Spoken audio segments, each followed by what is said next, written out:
Shri Guru Charana Padma Kevala Bhakati Shadma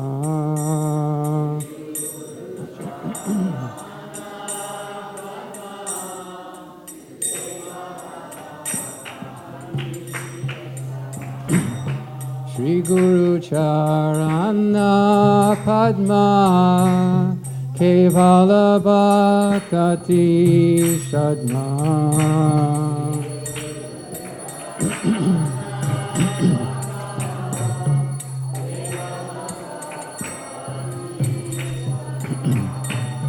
Bandhan Vui Savadana Mate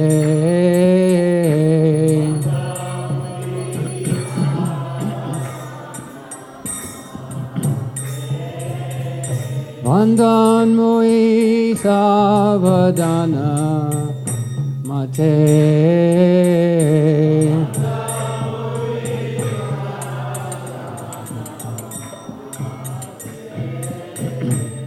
Jahara Prasade Bhai He Baba Toriyai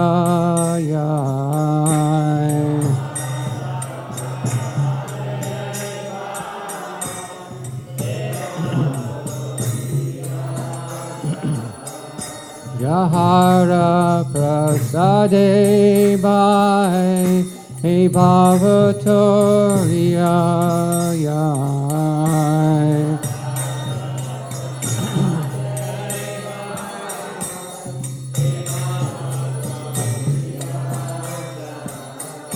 Krishna Prapti Hoy Jaha Hoite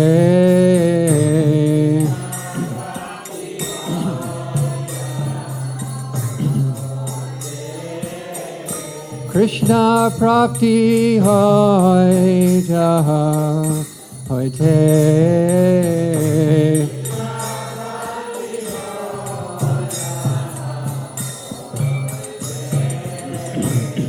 Guru Mukha Padma Vakya Chitte Te Kordiya Aikya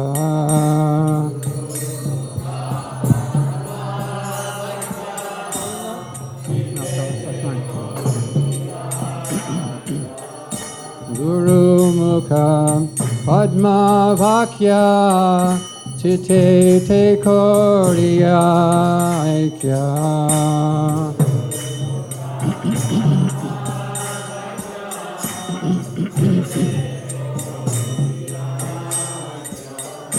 Arna Koriho Mane Asha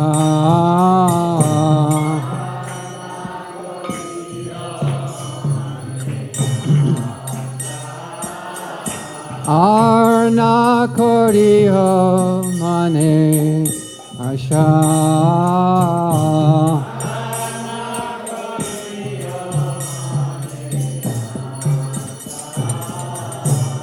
Shri Guru Charane Rati Ese Uttama Gati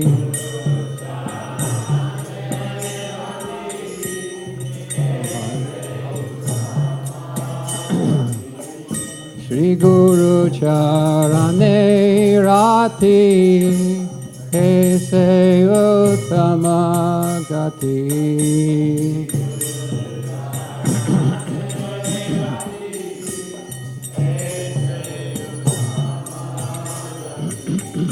Ye prasade pure sarva asha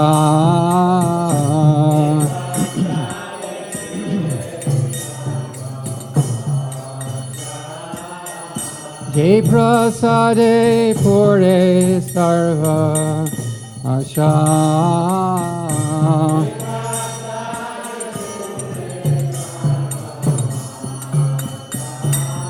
Chakshudan Jilo Ye Janme Janme Prabhu Se Chakshudan Jilo Ye Janme Janme Prabhu Se Divya Gyan Hriday Prakasito.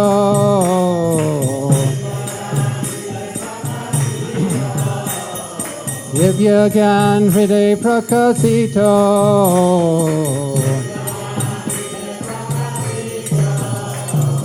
Prema Bhakti Jahaite Avidya Vinashayate. Prema Bhakti Jahaite Avidya Vinashayate. Vedega Yahara Charito.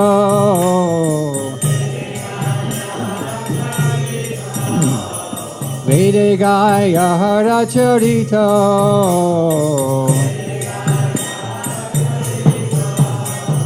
Shri Guru Karuna Sindhu Adhama Janara Bandhu. Shri Guru Karuna Sindhu Adhama Janara Bandhu. Lokanath Lokera Jivana.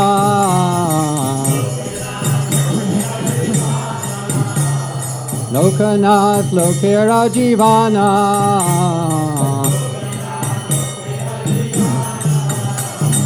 Aha Prabhu Karadaya Dehamore Padachaya. Aha Prabhu Karadaya Dehamore Padachaya.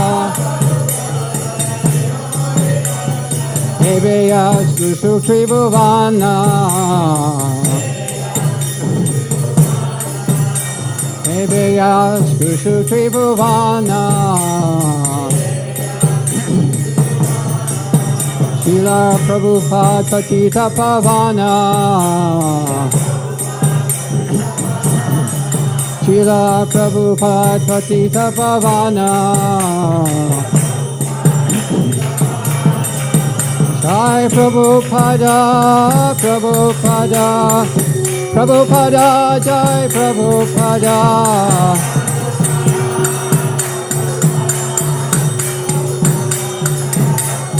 Jai Jai Prabhupada, Prabhupada, Prabhupada, Jai Prabhupada.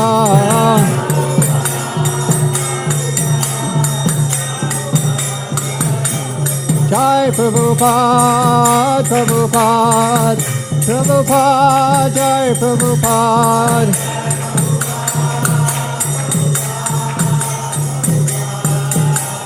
Jai Jai Prabhupada, Prabhupada, Prabhupada, Jai Prabhupada.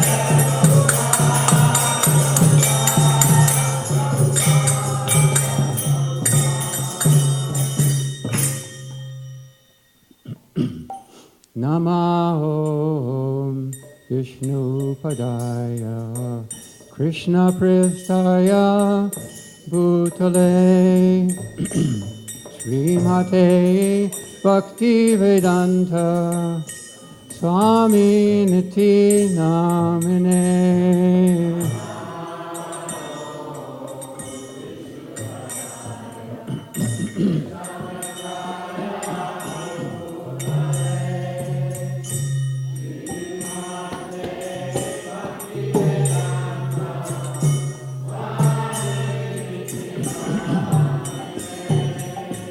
Namaste Saraswate Deve Gauravani Pracharine Nirvisesa Shunyavadi Paschacha Desatarine.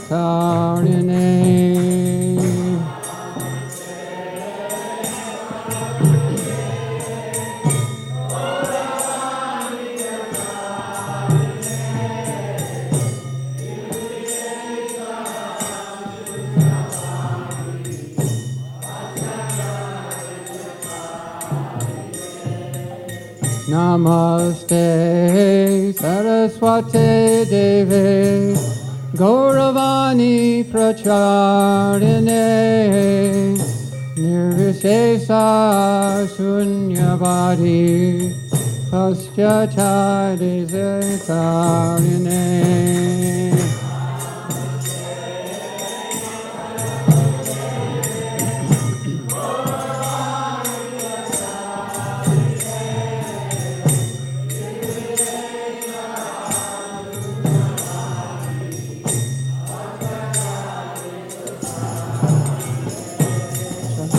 Shri Krishna Chaitanya Prabhu Nityananda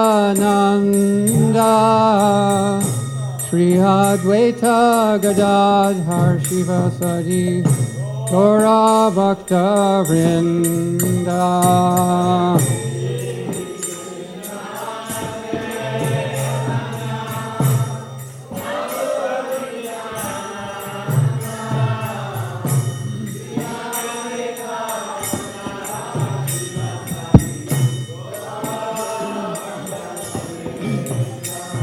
Jai Shri Krishna Chaitanya Prabhu Nityananda Shri Advaita Gadadhar Shivasadi Gaura Bhakta Vrinda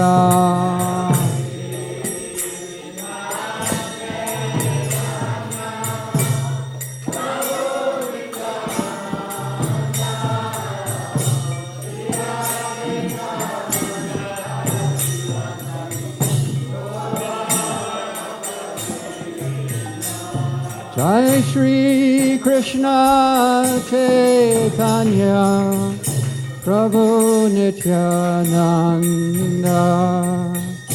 Shri Advaita Gadadhar Shivasadi Gaura Bhakta Vrinda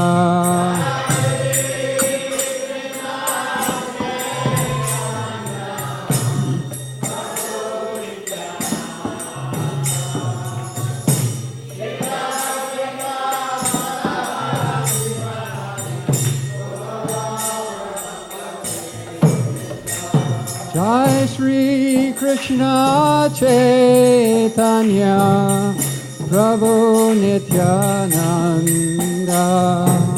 Shri Advaita Gadadhar Shivasadi Gaura Bhakta Vrinda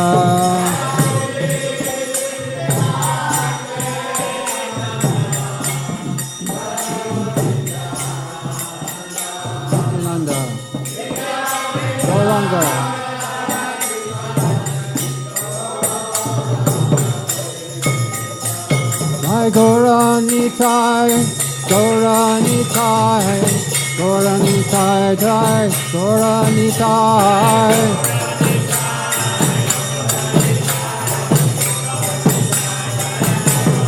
Jai Jai Gauranitai, Gauranitai, Gauranitai, Jai Gauranitai.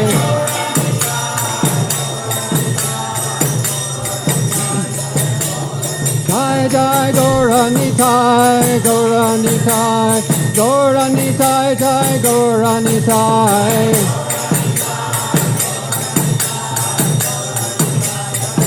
Nitai Gaur Hari Bol, Hari Bol, Hari Bol, Gaur Hari Bol.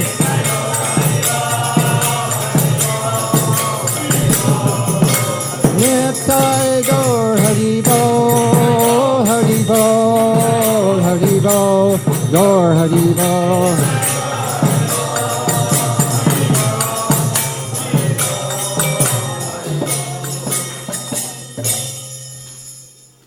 Hare Krishna, Hare Krishna, Krishna Krishna, Hare Hare, Hare Rama, Hare Rama, Rama Rama, Hare Hare.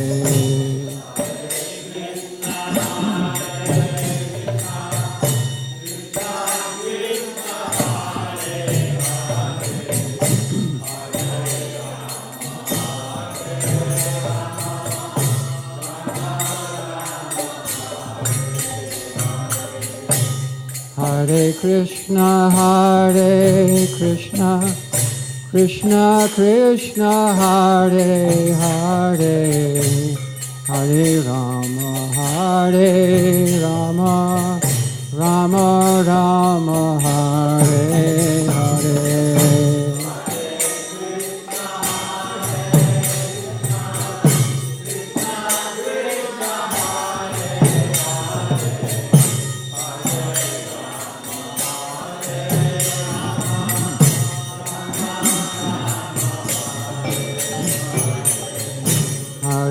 Krishna, Krishna Krishna, Hare Hare, Hare Rama, Rama Rama, Hare Hare.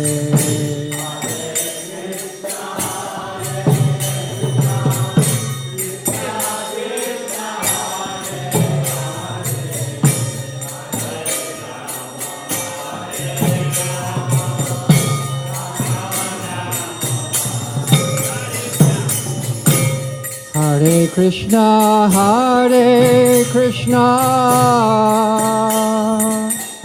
Krishna Krishna, Hare Hare,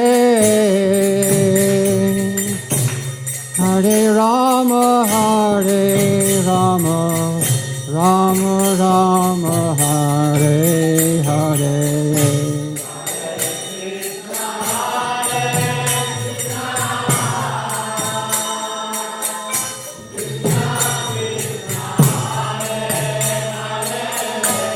Radhe.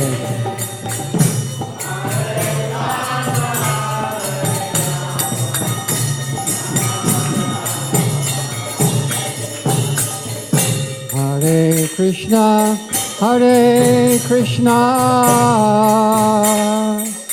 Krishna Krishna, Hare Hare, Hare Rama, Rama Rama, Hare Hare.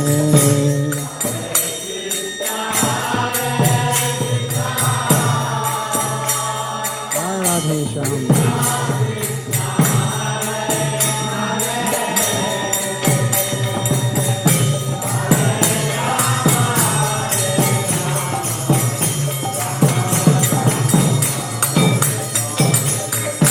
Hare Krishna, Krishna Krishna, Hare Hare, Hare Rama, Rama Rama, Hare Hare.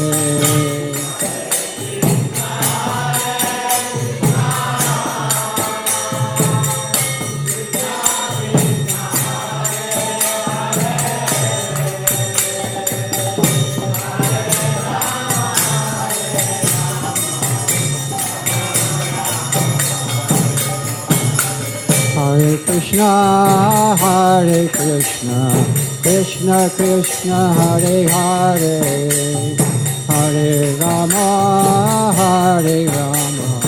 Rama Rama, Hare Hare.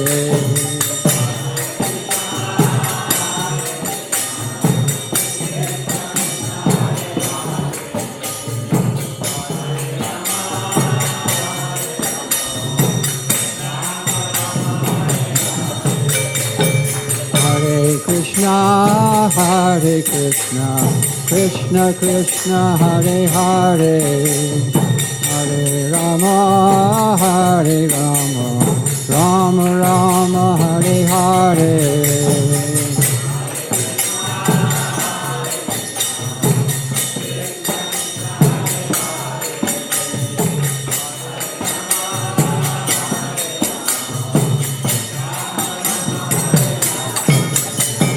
Hare Krishna, Krishna Krishna, Hare Hare, Hare Rama, Rama Rama, Hare Hare.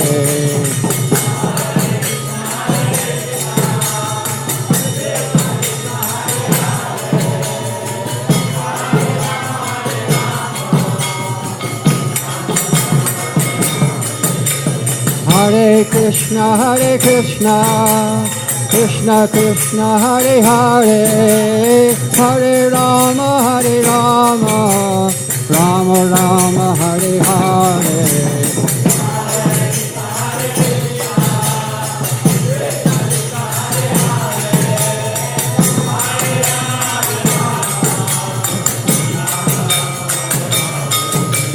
Hare Krishna, Krishna Krishna Hare Hare, Hare Rama Rama Rama Hare Hare.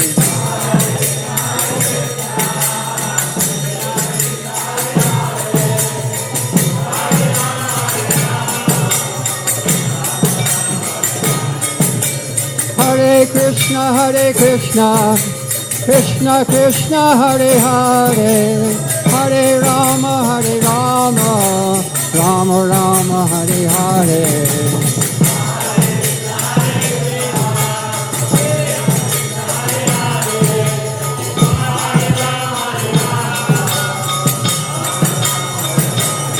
Hare Krishna Krishna Krishna Hare Hare, Hare Rama Rama Rama Hare Hare.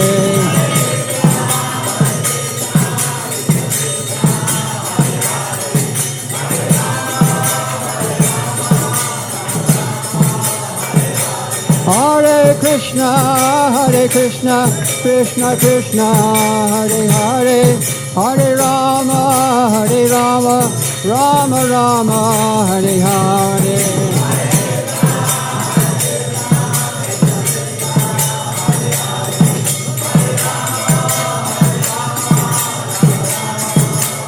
Hare Krishna Krishna Krishna Hare Hare, Hare Rama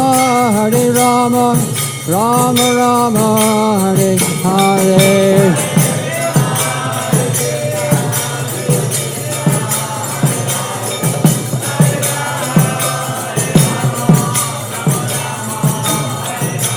Hare Krishna Krishna Krishna Hare Hare, Hare Rama Rama Rama Hare Hare.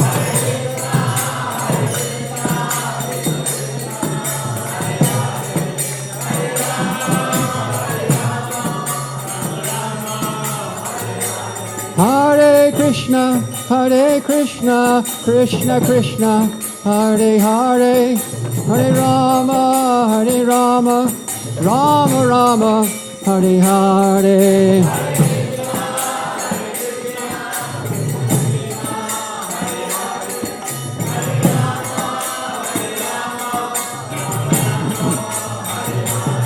Hare Krishna Krishna Krishna Hare Hare, Hare Rama Rama Rama Hare Hare.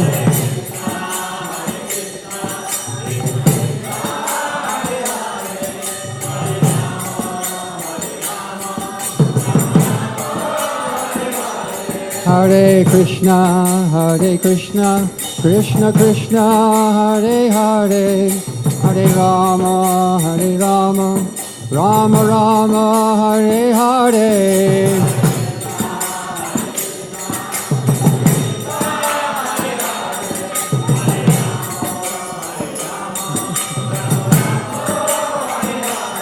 Hare Krishna Krishna Krishna Hare Hare, Hare Rama Rama Rama Hare Hare.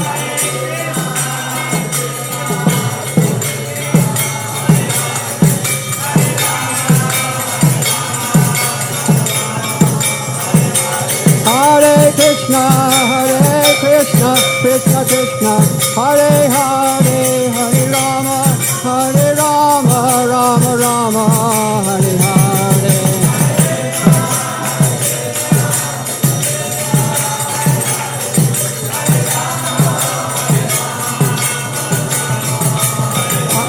Hare Krishna Krishna Krishna Hare Hare, Hare Rama Rama Rama Hare Hare.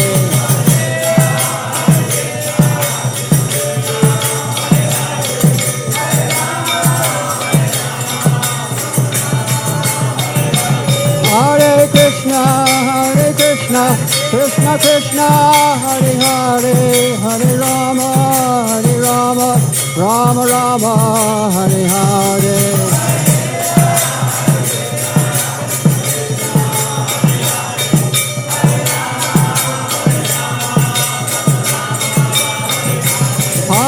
Krishna, Krishna Krishna, Hare Hare, Hare Rama, Rama Rama, Hare Hare.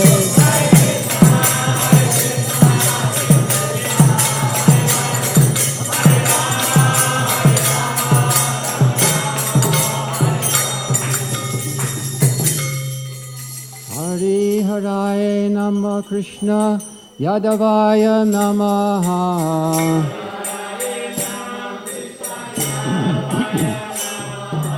Hare Hare Nama Krishna Yadavaya Namaha.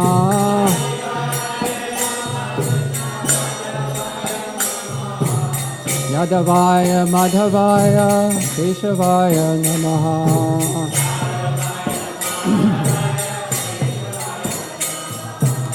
Yadavaya Madhavaya Keshavaya Namaha.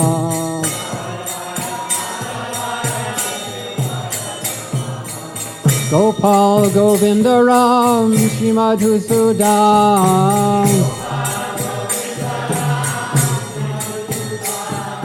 Gopal Govinda Ram Shri Madhusudan.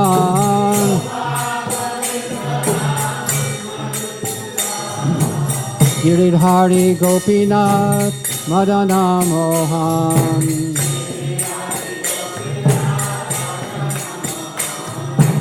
Giridhari Gopinath Madana Mohan.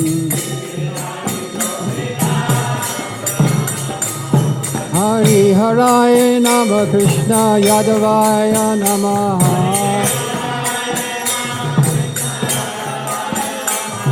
Hare Hare Nama Krishna Yadavaya Namaha.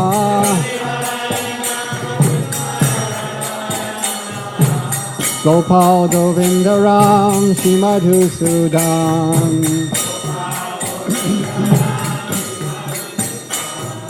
Gopal Govinda Ram Shri Madhusudan. Jai Radha Sham Sundar Radha Sham Sundar Radhe.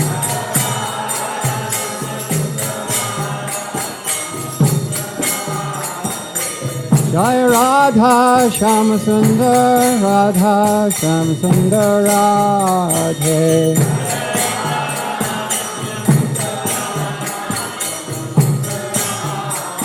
Jaya Krishna Balaram, Krishna Balaram, Krishna Balaram, Jai Krishna Balaram.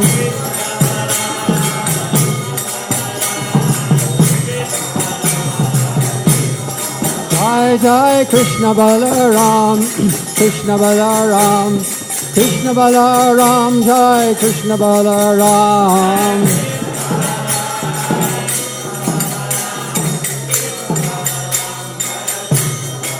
Jaya Gaura Nitai, Gaura Nitai, Gaura Nitai, Jai Gaura Nitai.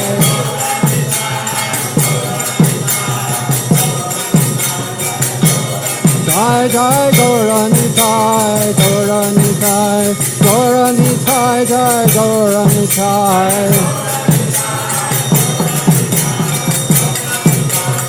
Nitai Gaur Hari Bol, Hari Bol, Hari Bol, Gaur Hari Bol.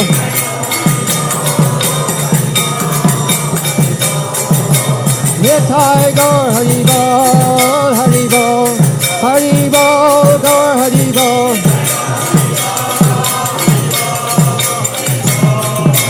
Jai Jai Prabhupada, Prabhupada, Prabhupada, Jai Prabhupada.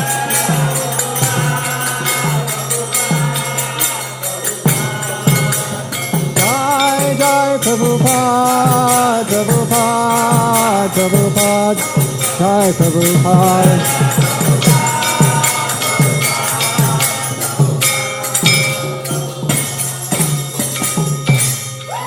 Nitai Gaur Premanandi.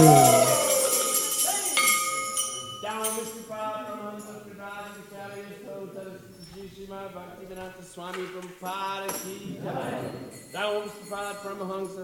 Parivrajacharya Stotaras that Shri Srimad Bhakti Siddhanta Saraswati Goswami Prabhupada ki jai. Anandakari Vaishnavini ki jai. Namacharya Shri Haridas Thakur ki jai. Prem Sikaho Shri Krishna Chaitanya Prabhu Nityananda Sri Advaita Gadadhara Shivasari Gaur Bhaktivinoda ki jai. Shri Shri Radha Krishna Gogopinath Sham Kund Radha Kund Giri Govardhana ki jai. Vrindavan Dama ki jai. Navadvip Dama ki jai. Ganga Mai ki jai. Jamuna Mai ki jai, Tulsi Devi ki jai, Bhakti Devi ki jai, Srinam Sankirtan Bhakta Vrinda ki jai, Go Premanandi, Hari Hari Bo, glories to the assembled devotees. All glories to the assembled devotees. All glories to the assembled devotees. All glories Shri Shri Guru and Gauranga.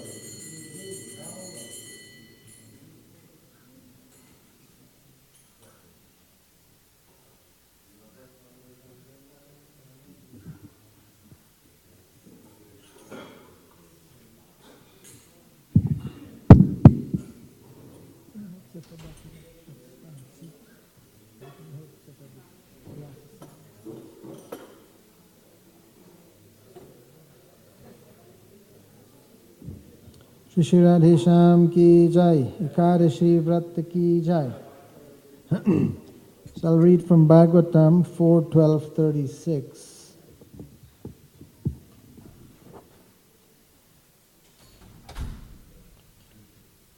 The self-effulgent Vaikuntha planets, by whose illumination alone all the illuminating planets within this material world give off reflected light, cannot be reached by those who are not merciful to other living entities. Only persons who constantly engage in welfare activities for other living entities can reach the Vaikuntha planets. From this material world, people can be transferred to the Vaikuntha Loka if they incessantly engage in welfare activities for all other living entities. Such incessant welfare activities can really be performed only in Krishna consciousness. There is no other philanthropic work within this material world but Krishna consciousness, which can engage a person 24 hours a day. A Krishna conscious being is always engaged in planning how to take all this suffering humanity back home, back to Godhead. Even if one is not successful in reclaiming all the fallen souls back to Godhead, still, because he is Krishna conscious, his path to Vaikuntha Loka is open. He personally becomes qualified to enter the Vaikuntha Lokas, and if anyone follows such a devotee, he also enters into Vaikuntha Loka. Others who engage in envious activities are known as karmis. Karmis are envious of one another. Jnanis are not as sinful as karmis, but they do not try to reclaim others back to Godhead. They perform austerities for their own liberation. Yogis are also engaged in self-aggrandizement by trying to attain mystic powers. But devotees, Vaishnavas, who are servants of the Lord, come forward in the actual field of work in Krishna consciousness to reclaim fallen souls. The Lord says that there is no one dearer to him than those who preach the gospel of Bhagavad Gita to the world. Srila Prabhupada ki jai. So today is Ekadashi day, and Tamohar Prabhu is giving class this morning. Bhadra Prabhu has a message for everybody that very few people have signed up for the bus going to the Rath Yatra on Saturday. The bus costs $1,000, and even the $14 that devotees would pay would not cover the entire cost. So if devotees don't sign up and he doesn't see a list of how many people are going, he would have to cancel the bus because he doesn't want to pay all that money just to carry an empty bus up there. So if you would like to go and you will be going on the bus, please sign up today, those of you who are listening on the radio also, so that we know exactly what to do for Rath Yatra. Tamohar Prabhu is giving class, and here are the devotees who have assisted their Guru in addressing the deities today. Shri Shri Radhe Shyam were addressed by Mother Shama Priya. Chota Radhe Shyam by Mother Sri Vrindavan. Shri Shri Krishna Balaram by Mother Nanda. Chota Krishna Balaram by Mother Vijay Radha. Shishi Gaurnitai by Mother Madhuri Gopi, Chota Gaurnitai by Mother Gandharvika, and the Gurus and Lord Nrsingadev by Mother Leela.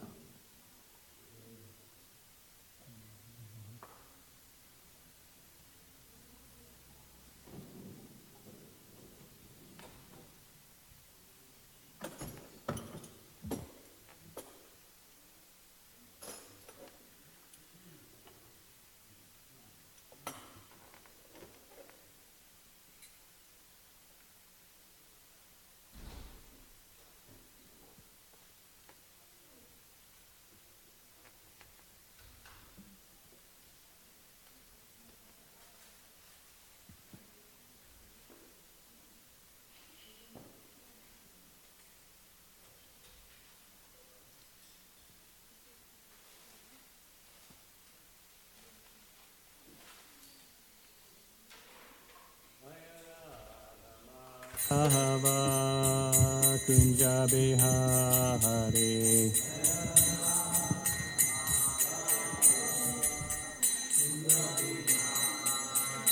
Jaya Radha Madhava Kunja Bihare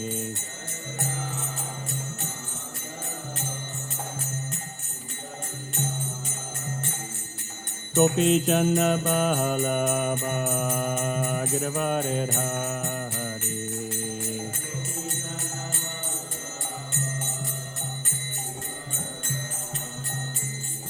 Gopi Janna Bahalaba Giravare Hare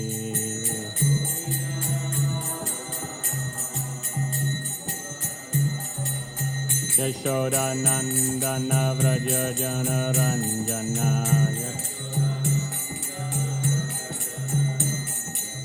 Yashoda Nandana Vraja Jana Ranjana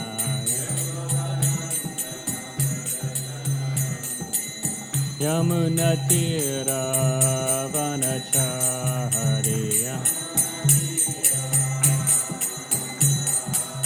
Yamuna Tira Vanachariya Jaya Radha Madhava Kunja Bihare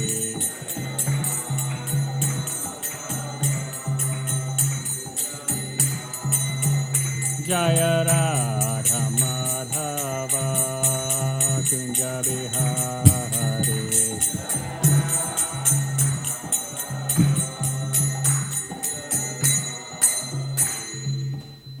Jayom Vishnupad Paramahamsa Parvarjagacharas Sutaras Sutashi Shimnis Divine Grace A.C. Bhaktivedanta Swami Maharaj Srila Prabhupada Ki Jai ISKCON Founder Acharya Srila Prabhupada Ki Jai Samaveda Bhaktivinoda Ki Jai Gaur Premananda All glories to Simple devotees, all glories to Simple devotees, all glories to Simple devotees, all glories to Sri Guru and Sri Guranga. Nama Om Vishnu Padaya Krishna Bhastai Bhagavate Srimati Bhaktivedanta Swami Tinamane Namaste Saraswati Devam Gauravani Bicharni Nirvishesha Srinivadi Paschachari Chicharne. Om Namo Bhagavate Vasudevaya. Om Namo Bhagavate Vasudevaya. Om Namo Bhagavate Vasudevaya. So reading from the Srimad Bhagavatam, Canto 10, Chapter 61, Lord Balaram slays Rukmi. We'll be doing text 24 and 25. So we'll do text 24 together. Ruminyastanayam Rajan Kritavarma Sutobali Upayeme Vishalakshim Kanyam Charumatim Kila Rukminyastanayam Rajan Kritavarma Sutobali Upayeme Vishalakshim Kanyam Charumatim Kila Rukminyashtanayam Rajan Kritavarma Sutobali Upayeme Vishalakshim Kanyam Charumatim Kila.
Ladies?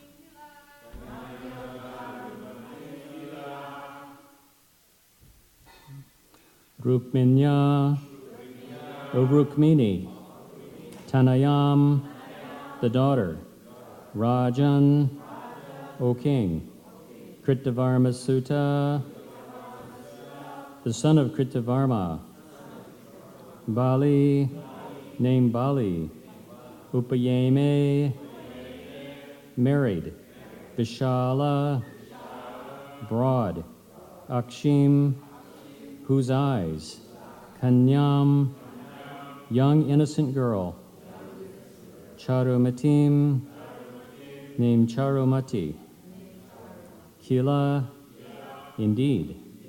Translation, purport by disciples of Srila Prabhupada. O king, Bali, the son of Kritavarma, married Rukmini's young daughter, large-eyed Charumati. Purport. Srila Sridhar Swami explains that each of the Lord's queens had one daughter, and that this mention of Charumati's marriage is an indirect reference to the marriage of all of these princesses.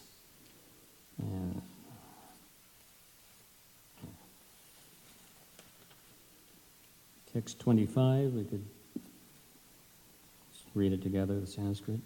Dauhitraya nirudaya pautrim rukmya yadadare rochanam bharavai rupi svashu priya chikirshaya janana dharmam tadyaunam sneha pashanubandhana. Translation. Rukmi gave his granddaughter Rochana to his daughter's son Aniruddha, despite Rukmi's relentless feud with Lord Hare. Although Rukmi considered this marriage irreligious, he wanted to please his sister, bound as he was by the ropes of affection. Purport. Srila Sridhar Swami explains that according to worldly standards, one should not give up one's beloved granddaughter to the grandson of one's bitter enemy. Thus we find the following injunction, Divishadanana bhoktavyam dishantam naiva bhojayet. One should not eat an enemy's food or feed an enemy. There's also the following prohibition, Ashvargyamya loka vidvashtam dharmam apyacharenatu. One should not execute religious injunctions if they will obstruct one's journey to heaven or if they are odious to human society. It should be pointed out here that Lord Krishna is not really the enemy of anyone. As the Lord states in the Bhagavad Gita 5:29, Suhridim sarvabhutanam gyatva shantim richtati. One achieves peace by understanding that I am the well-wishing friend of every living being. Although Lord Krishna is everyone's friend, Rukmi could not appreciate this fact and considered Lord Krishna his enemy. Still, out of affection for his sister, he gave his granddaughter to Aniruddha. Finally, we should note that, contrary to the prohibitions quoted above, one may not give up the basic principles of spiritual life merely because such principles are unpopular with people in general. As Lord Krishna states in the Bhagavad Gita 1866, Sarvadharmam parityajya mamekam sharanam vraja. The last word in spiritual duties is to surrender to the Supreme Lord, and that duty takes precedence over all secondary injunctions. Moreover, in this age, Sri Chaitanya Mahaprabhu has kindly presented a sublime process that will attract all sincere people to come to the point of surrendering to the Lord. By following Lord Chaitanya's blissful process of chanting, dancing, feasting, and discussing spiritual philosophy, anyone can easily go back home, back to Godhead, for an eternal life of bliss and knowledge. Still, someone may argue that the members of the Krishna conscious movement should not practice in the Western countries those ceremonies or activities that displease people in general. We respond that even in the Western countries, when people are properly informed of the activities of the Krishna consciousness movement, they generally appreciate this great spiritual institution. Those who are especially envious of God will not appreciate any type of religious movement. And since such persons are themselves little better than animals, they cannot impede the great Krishna conscious movement, just as the envious Rukmi could not impede the performance of Lord Krishna's pure pastimes. Om Jnanatirandasya Gnanajana Salakaya Chakshurnumitamina Tasmai Shri Gurave Namaha Vanchakalpatribhishcha Kripasindivyavacha Patitano Pavanibhyo Vaishnavebhyo Namo Namaha. Hare Krishna. So, in this particular verse and purport, it's kind of very interesting, actually, because we have a lot of discussion about the relationship of spiritual and material injunctions, which I think is a very good discussion to have. But first we see that we have this genealogical tree or exploration of all of the sons and daughters and grandsons and everything of Krishna, and then we're seeing the marriages to them. And here we're seeing that there's a marriage arranged between Rukmini's, is it his grandson, and Rukmini's daughter, right? Or anyway, there's different marriages like this involving Rukmi and Krishna's family, and particularly, of course, Rukmini, his sister. Now, it's mentioned, of course, that normally this wouldn't go on. If you wouldn't have a marriage between the grandson and the granddaughter of two families which were bitter enemies. And we know what enemies they were because, of course, it all began when Rukmi had a different idea about who his sister Rukmini should marry. And, of course, Krishna came and snatched her away and of course, on her desire, and took her away. Therefore, there was no love lost between Rukmi and Krishna or their families in general. But because there was some affection between Rukmi and his sister Rukmini, after all, she had basically saved his life, right, when Krishna was prepared to kill her, and she was, of course, compassionate towards her brother. And so he decided to go along with this for whatever reason, because anyway, it was Rukmini's desire. So that's interesting. So the children must have been some type of cousins, the ones getting married, right? They were maybe, I don't know, third cousins or something like that, but of course very common in royal families. So in this purport, there's an interesting discussion about different principles of religion, about spiritual injunctions and material injunctions, and how these intersect, and how we should look at these things together. Now, the first point was made, of course, is Krishna really an enemy of Rukmi? and that should be cleared up right away, because Krishna is not anyone's enemy. Krishna is a friend to all, and we have the, of course, very, very nice verse in the Bhagavad Gita, Bhoktaram Jagajat Tapasam Sarvaloka Maheshwaram Suhridim Sarvabhutanam Gyatpamam Shantim Richtati. Krishna says, a person in full consciousness of me, knowing me to be the ultimate beneficiary of all sacrifices and austerities, the supreme lord of all planets and demigods, and the benefactor and well-wisher of all living entities, attains peace from the pangs of material miseries. Someone who understands Krishna's real position attains complete peace and happiness within this world. And the devotee understands that Krishna is the supreme enjoyer, that he is the supreme controller, the supreme lord of everything, and he is the supreme friend of all living entities. Prabhupada has said that, just the Bhagavad Gita tells us that if we understand these three simple principles, understanding the nature of God, the nature of Krishna, our relationship with him, that's all we need to know. Then one attains peace. Prabhupada said this is the peace formula. This is how one attains world peace, by understanding our relationship with Krishna. So Krishna is a friend to all, and similarly the devotee is a friend to all. It was described that Maharaj Yudhishthira, who was engaged, of course, in a huge battle where millions of people were killed. You would think that he had a lot of enemies, but he is called Ajata Shatru, one whose enemy was never born. Now, in other words, people may choose to be his enemy, but Yudhishthira, as a great devotee and a great Rajarshi, never considered himself anyone's enemy. In fact, he always wanted to make peace. He always wanted, he had the best wishes of everyone in mind. He simply had to perform one's duty. And if others chose to be envious towards him, what could he do? Further in the Bhagavad Gita, in the 12th chapter, 13th verse, when some of the qualities of the devotee are mentioned, one is, Adveshta Sarva Bhutanam Maitra, that the devotee is non-envious towards all living entities, and he's a kind friend to all.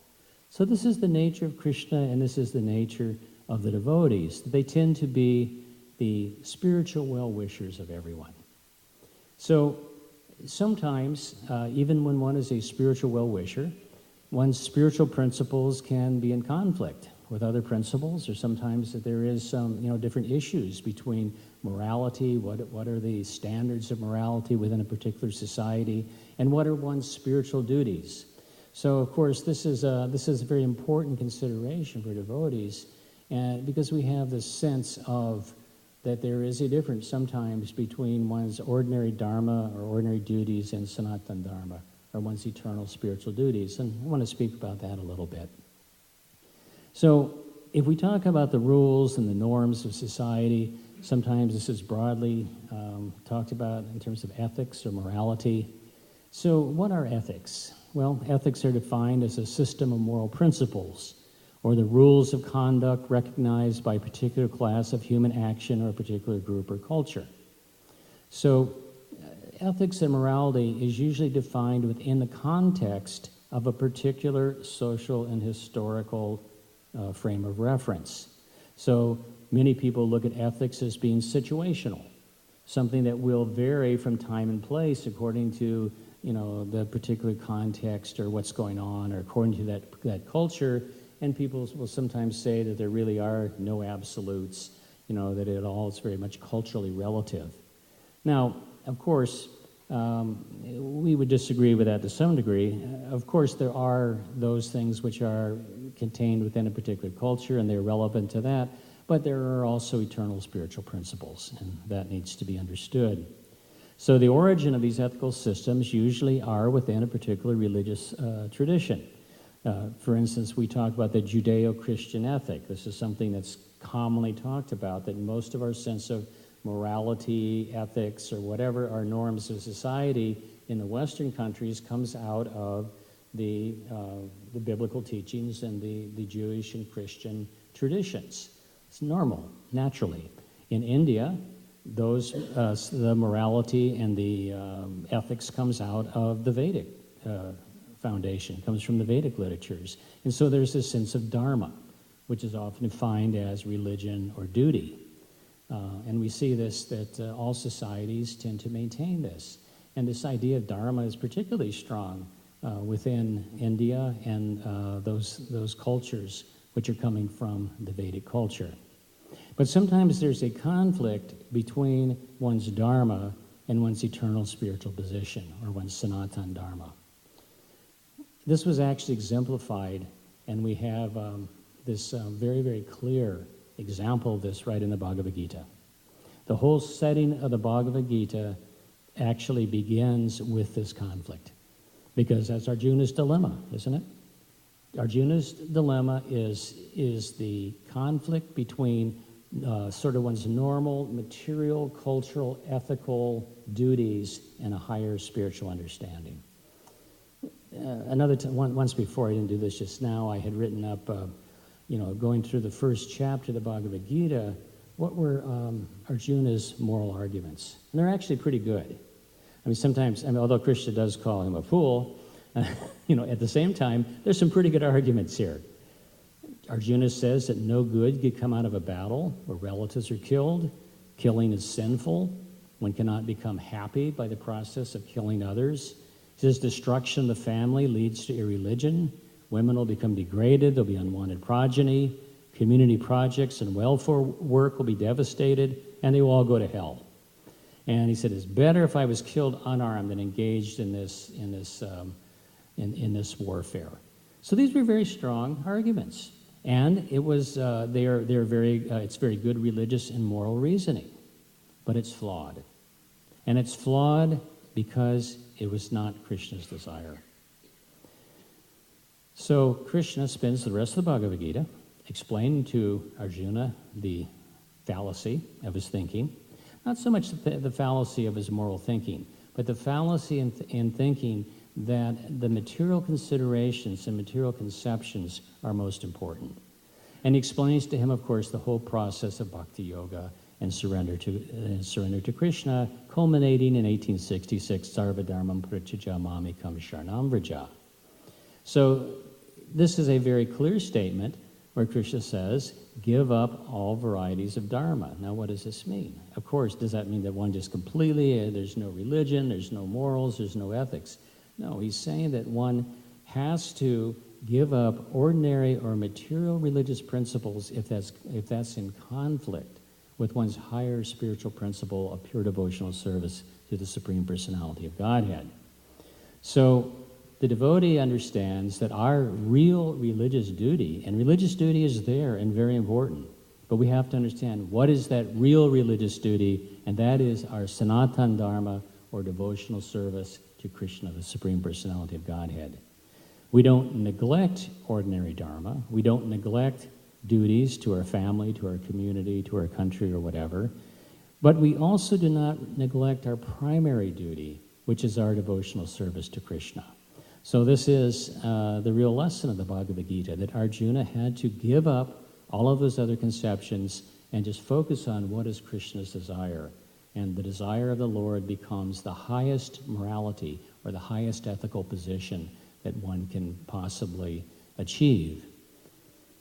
Prabhupada gave a nice explanation I wanted to read about Sanatana Dharma. And this is, I found this interesting because I just found this. It's called Bhagavad Gita 1 in the recordings. This is the earliest recording of Srila Prabhupada when he came to America in 1966. This is the very first recording of a lecture. And Prabhupada describes Sanatana Dharma very, very extensively. In fact, I'm just taking parts of it. I had to, just because of time, I had to edit this down quite a bit. But Prabhupada says, therefore Sanatana Dharma does not mean any sectarian process of religion. It is the eternal function of the eternal living entities in relationship with the eternal Supreme Lord. So far as Sanatana Dharma is concerned, it means the eternal occupation. Sripad Ramanujacharya has explained the word Sanatan as a thing which has neither beginning nor any end. The word religion is a little different from Sanatana Dharma. Religion conveys the idea of faith. Faith may change. One may have faith in a particular process. He may have faith and may change that faith afterwards and adopt another faith. But Sanatana Dharma means that which cannot be changed. Just like water and liquidity. Liquidity cannot be changed from water. Heat and fire. Heat cannot be changed from fire. Similarly, the eternal function of the eternal living entity, which is known as Sanatana Dharma, cannot be changed. We have to find out what is that eternal function of the eternal living entity. When Sanatana Goswami asked Sri Chaitanya Mahaprabhu about the Sarup, the Lord replied, the constitutional position of the living being is to render service to the Supreme Personality of Godhead. No living being is exempted from the practice of rendering service to other living beings, and therefore we conclude that rendering of service by a living being is the eternal religion of the living being. When a man professes to belong to a particular type of faith with references to that particular time and circumstance of birth, and thus one claims to be a Hindu, a Muslim, a Christian, or a Buddhist, or any other sect, those designations are not Sanatana Dharma, but the constant companion of the living being, that is, rendering of service, is Sanatana Dharma. So factually, we are related in a service relationship with the Supreme Lord. So that's a very nice, clear explanation about how Sanatana Dharma is talking about that which is inherent in the living entity, that which is inborn, that which is part of our nature as jiva souls.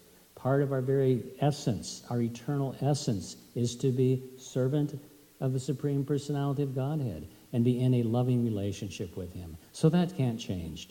You can change your religion, you can change your faith, you can change your philosophy, but you can't change ever that we have this eternal relationship with God, and we're always connected in that way.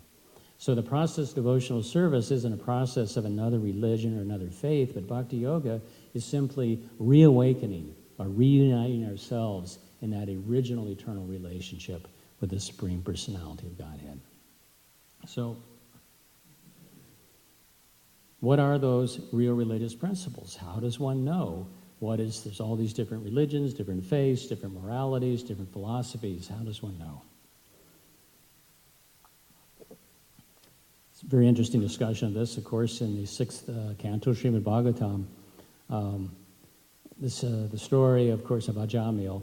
And the story of Ajamil is very interesting, but what's I think even more interesting in the first 3 chapters of the Srimad Bhagavatam are the discussions with Yamaraj, between the Yamadutas and the Vishnu Dutas, with Yamaraj and the Yamadutas.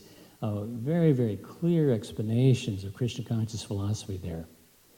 So the Yamadutas, they say, I think to the Vishnu Dutas, they say, how can you keep us from taking Ajamil? He's sinful.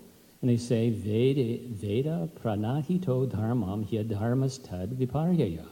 That which is prescribed in the Vedas constitutes dharma, the religious principles. And the opposite of that is irreligion. Now, Yamaraj talks to them later, and when we get to the 3rd chapter, he's saying, yes, that's true, but, in addition, you have to understand dharmam tu sakshad bhagavat pranitam. That real religious principles are those enacted by the Supreme Personality of Godhead. In other words, whatever Krishna desires, that is absolute. Real religion is the instructions of Krishna, the Supreme Personality of Godhead. The Vedas may have so many other instructions, so many injunctions that are meant for all classes of people. There are injunctions in the Vedas for those in the modes of ignorance and passion, as well as the mode of goodness and those who are transcendental. So they're not necessarily all on the equal level. And in fact, Krishna even says in the Bhagavad Gita, besides Sarma Dharma Parichaja, he also says, give up or go beyond the flowery words of the Vedas. In other words, those sacrifices or those injunctions which are made for elevation to heavenly planets or for some material benefit are not the real essence. But Krishna's direct instructions to his devotees, as given in Bhagavad Gita and Srimad Bhagavatam, this is true religion. Yamaraj further explains that, he said, those 12 of us, the Mahajans, he says, we understand these. He says, Vajinimo Dharma Bhagavata. They know the real religious principles of Bhagavad Dharma. So this word Bhagavad Dharma is also similar to Sanatana Dharma. So that's what we're interested in. So sometimes words Sanatana Dharma, Sat Dharma, or Bhagavad Dharma are used. This means the true, eternal, spiritual principle of devotional service to the Supreme Personality of Godhead. So that is the real duty of the devotee, the duty of everyone. Our real duty is to follow those principles that God sets out for us to engage in his devotional service. And these other more mundane religious duties or moral duties are not as important. But does that mean that we don't follow those? No. The devotee does not cause disturbance in society. We do need to follow those normal duties, family duties, social duties, legal duties, national duties. There are Brahminical codes for the mode of goodness that devotees live within. Prabhupada, in a letter to Rupanuga in 1975, said that the public should adore our members as honest. So, that's a very important instruction. You could say, well, honesty is a mundane principle, right? And in fact, we have an example from Mahabharata when Krishna asked, is it Arjuna or Yudhishthira? Yudhishthira, to violate that. And Yudhishthira was the most honest, moral, upright person of the best character in the world. But Krishna asked him to violate the principle of honesty, okay? So, and of course he had to, because that was Krishna's instruction. But normally, unless you are given a divine revelation where Krishna tells you to do something dishonestly, that's not your situation, not my situation. Prabhupada said we should be adored as honest people, So in other words, people look towards the devotees, they look to our example, they look to our character and principles. And that is a very powerful way of preaching. Not just what we say, but what we do. We know that, Prabhupada said how our action is more important than precept. In other words, the principle must be there. There must be, and that's the whole idea of the meaning of the word acharya, right? Acharya is one who teaches by example. Srila Prabhupada didn't live some particular lifestyle and then tell us something different. Prabhupada, was living Bhagavatam. Prabhupada, he completely embodied the principles of devotional service, embodied the principles of Krishna consciousness with everything he did, every movement, every word. Just every single day of his life, every minute of his life. It's a very, very high standard for us to even possibly try to live up to or possibly try to, emulate in any way, but at least we have that example of how the pure devotee completely lives his life in that totally honest position as a devotee of Krishna with everything that they do. So we need to set good example. We need to be in line with the norms, the laws, and then of our society. Unless there's some law that says you can't chant Hare Krishna, I suppose we would not follow that. But most of your ordinary laws are simply set up to regulate society, and you go along with them. Some of you who were not around 40 years ago may not know this, and maybe you have heard this, but sometimes the devotees weren't real clear on this principle in the early days.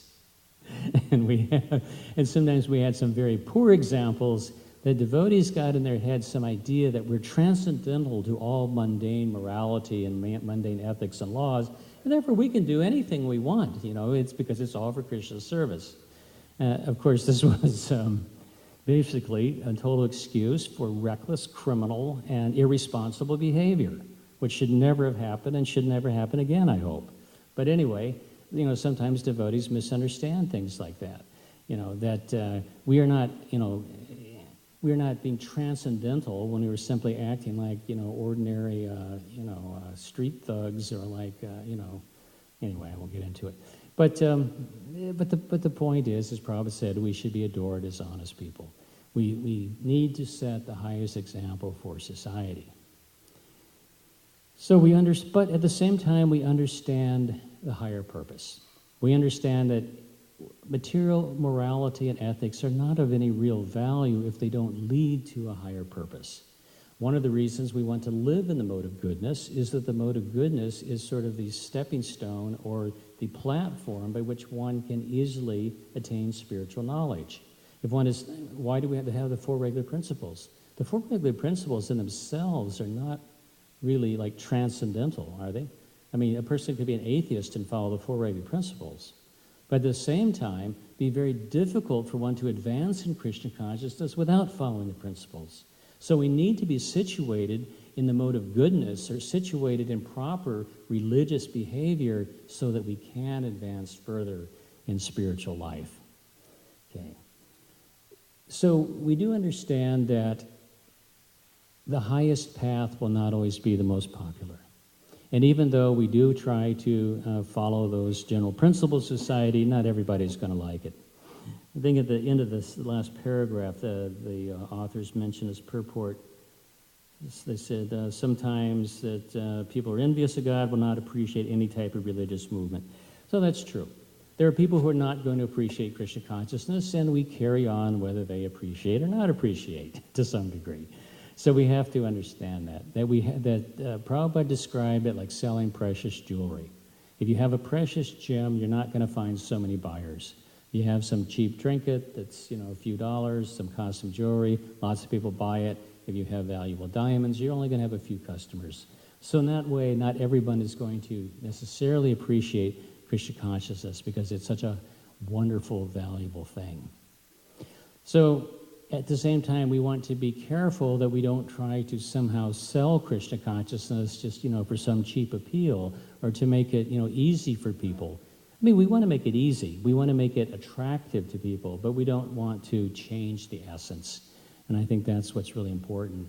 Prabhupada used to criticize that many gurus and yogis and swamis would come, to the Western countries and they'd offer something cheaply. You can do whatever you want. You can do this. You can do that. You can call yourself a spiritual person and think that you're making some spiritual advancement. But it's not that easy. It's not. It isn't. Krishna consciousness is easy in one sense, as it's described here, that it's involved. We're chanting Hare Krishna. We're feasting, having festivals. So many wonderful activities. So in one sense, it's a very easy process. But it does also require one to be serious and committed. It does require some serious commitment and some philosophical understanding.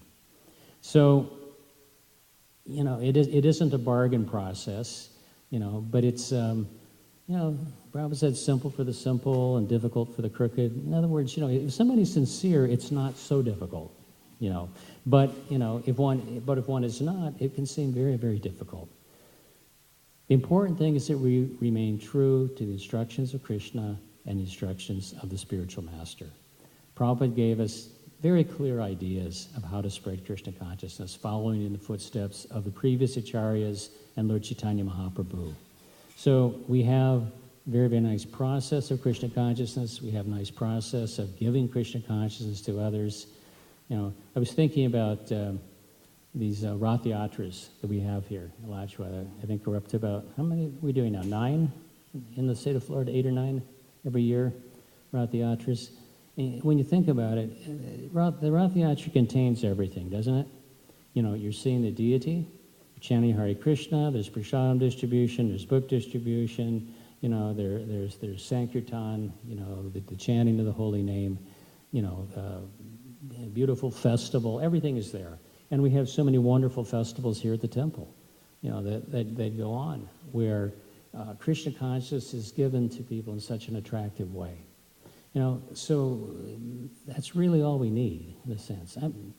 Yes, Prabhupada said, he said your American brains, mostly we were Americans at that time.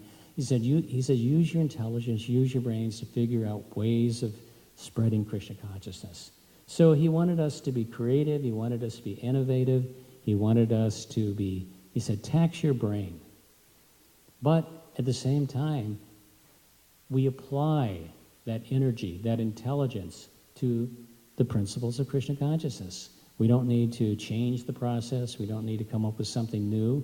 We simply have to find some new way to give the same process. It's really quite simple. It's not, there's no real mystery to this as far as I can see. We find that when we stay very true to the principles that Srila Prabhupada gave us of Krishna consciousness, then we'll be successful. We don't have to. I guess I won't go there. I'm involved in a lot of management issues throughout the world, and sometimes we see certain temples. They get very involved or into doing all sorts of different types of things, and you know, whether it's, you know, bring in Santa Claus for the Sunday feast in December or whatever it might be. And, you know, it's like, yeah, you attract a few people, you know, you get a few, you know, but is this really what we need to do? Is this what we should be doing? No. I mean, Krishna consciousness is attractive.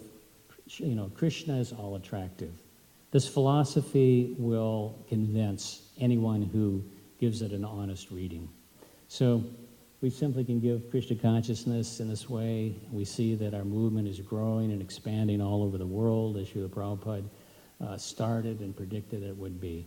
So if we continue in this way, understanding the principles of Sanatana Dharma, there'll be no loss, and we'll continue to flourish. Okay. So thank you all very much. All glories to Srila Prabhupada. There's a question or two. Anything? Comment?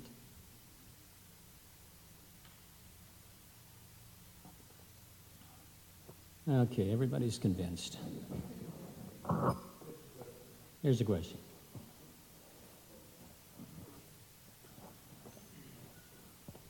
Hare Krishna. Sorry, Prabhuji. Hare Krishna, Prabhuji. Thank you so much for the wonderful class. Prabhuji, I got a question about, towards the end, you were saying about the highest process is not so popular. As a beginner, when I took up Krishna consciousness, it sounded so, encouraging to hear that, yes, we are going to the highest process. But when we are trying to spread Krishna consciousness, the same statement becomes a little discouraging. Like, we put in so much effort, time, energy, but the returns are not so high, Sometimes it is quite frustrating also. So as a beginner, how do I take it in a positive spirit? If people are not accepting Krishna consciousness, or they're not? It takes so much effort, Yeah. so much time, energy need to be put in. Yeah. At the same time, we don't get in that much of returns, like not so many people take up Krishna consciousness. Oh, I see, yeah. Well, that's part of the austerity that we take on for the spiritual master. That it does take a lot of effort, and the results are not always there. And Srila Prabhupada said that once they were, some devotees were trying to make life members in India in the early days, and they were going out every day, and they weren't really getting much. And Prabhupada said, your devotionals, it's the effort. It's your devotional service what's important. You may get results, you may not get results. That's up to Krishna, right? And and Krishna says that in the Bhagavad Gita. He says you have a right, to your work, to your service, but not to the fruits of that work.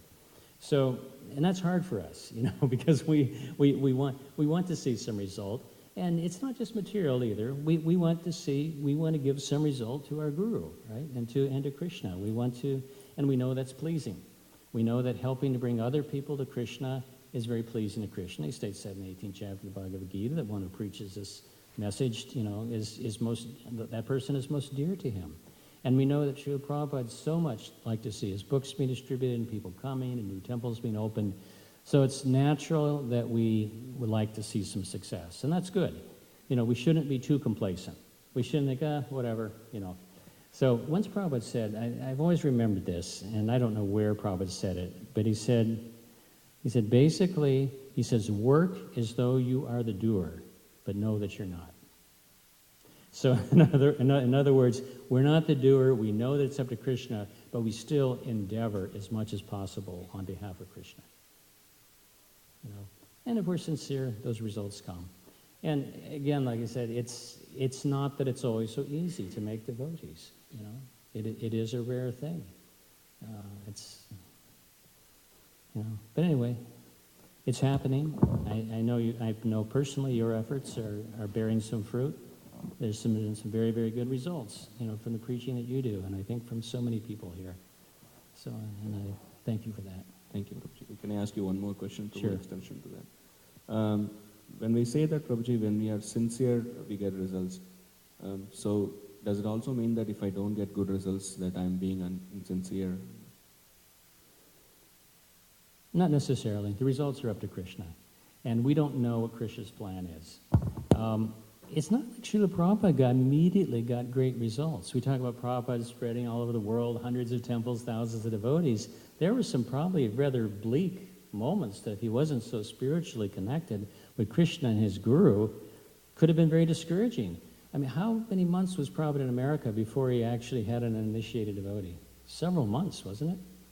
I mean, you know, it's like we kind of fast forward in the history, but there were some times there that were, even for Srila Prabhupada, it took a long time to really start making devotees and making inroads, and a couple people would come, and, you know, so sometimes it's that way. Sometimes Krishna also tests us. You know, Krishna doesn't always make it so easy for us. Sometimes he gives us a little bit of a test, or, you know, and we get an opportunity to say, Krishna, whatever the results are, I'll continue. I'll just keep endeavoring, and whatever will happen, will happen. But no, I absolutely not. If you're not getting immediate results, it doesn't mean you're not sincere. I think that's right.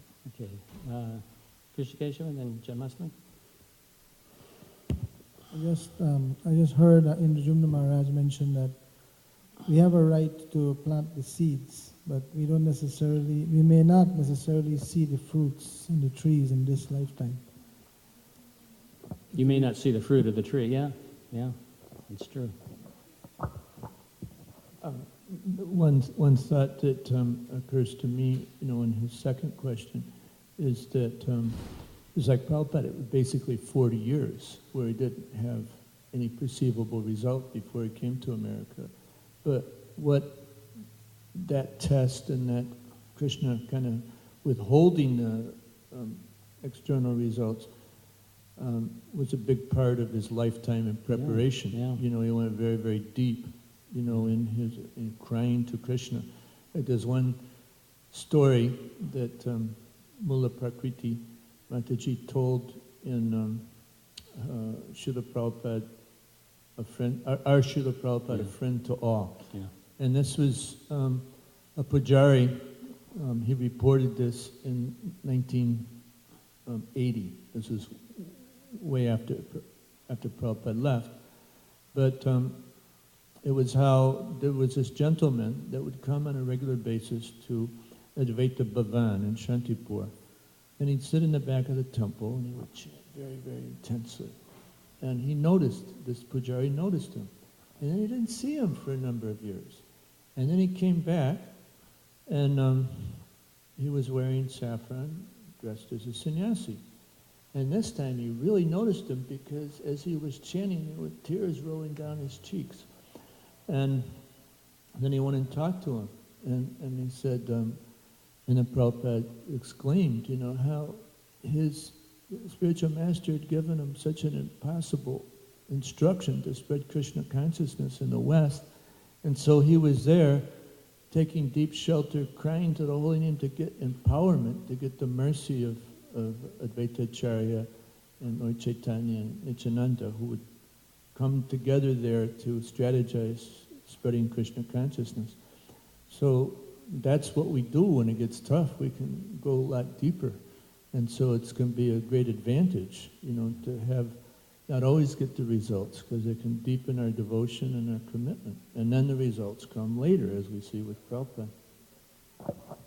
That's a very nice story. Thank you very much. And yeah, when you were talking about that, I was also thinking that it's not just that Krishna makes us surrender, but that Krishna makes us really take shelter of him, you know. In other words, you know, we have to deepen our sense of prayer and our chanting and our, you know, just, you know, appealing to Krishna, whatever you want, Prabhupada, whatever you want. I'm your servant. I surrender to you.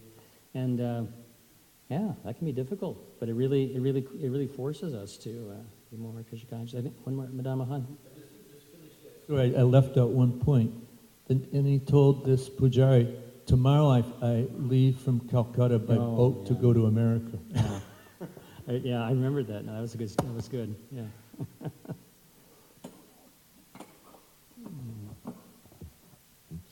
Just a little bit more on that story too is he had been given up back to Godhead some years later, and he saw his picture in there, and he says, oh, and he saw the American disciples, and he said, he has done it. Yeah. So that's how he got that. And saw success later. Yeah.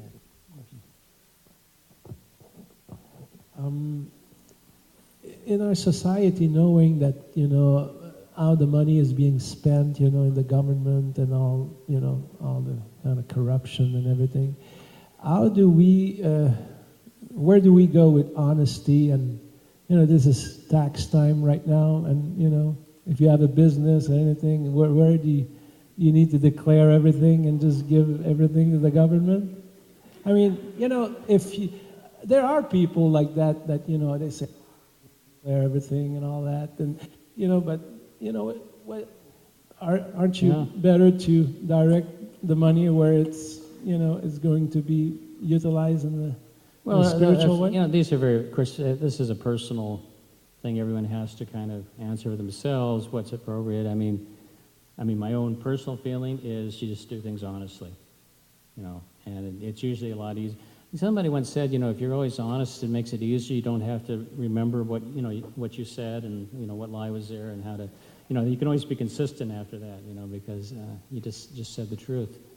Prabhupada said there's some cheating in all business, and especially in India, I think that was the case, that Prabhupada was referring to, and we know that, that it's, there's a lot of that goes on and different things happening, and I guess there are cultural norms or cultural systems, and if you're basically working within that particular cultural norm of what the expectations are, it's okay. Generally in America, people who cheat on taxes, they get arrested, they go to jail. It's not so good, it's, if they're caught. But it's, why not just do things honestly and just Krishna will take care of us. It's like, we make an extra $1 here and there, what is it in the big scheme of things? Krishna is no poor man, as we say. He only is in control and ownership of the entire material and spiritual universes. So, Krishna can give us anything. Okay. We should probably end here. All glories to Srila Prabhupada.